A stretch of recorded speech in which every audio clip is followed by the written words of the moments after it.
Adde Muluu Badhaanee jedhamu. Akka xiinxalaa siyaasaa Jawaar Mohammad abbaa warraa isaanii obbo Tolaa Bullii umurii isaanii 15tti heerumanii waggaa 2 booda gara Arsii dhufnee jedhu.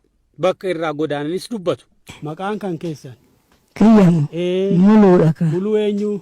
Muluu Badhaanee. Badhaanee Tufaa Hirkoo Daacii Goobana Kooyyee. Jumaan dhufne warrumaa wajjin walitti jirru. 15tti nan heerumee 7tti biyyaa baane. Biyyaa bahee biyya natti gale. Biyya isaa dheekoo abbichuu achi kaanee dhufne abbichuu sani. Amma dhama ijoolleedhaa ijoollumatti ijaa wallaali.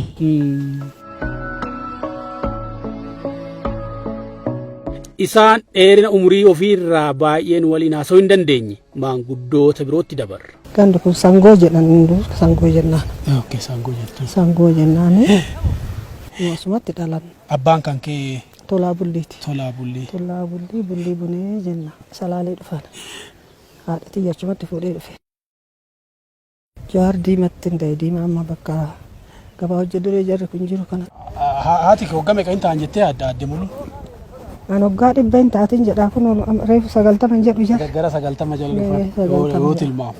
Akkas jedha. Dhummuugaa boodarra dhaqne. Boodarra asii kaanee diimaa sanii xiqqoo gizee sana. Ona jedhanii ari'an. Abbaa isaa jecha. Hidhan illee xiqqoo asii kaanee dhummuugaa galle. Warri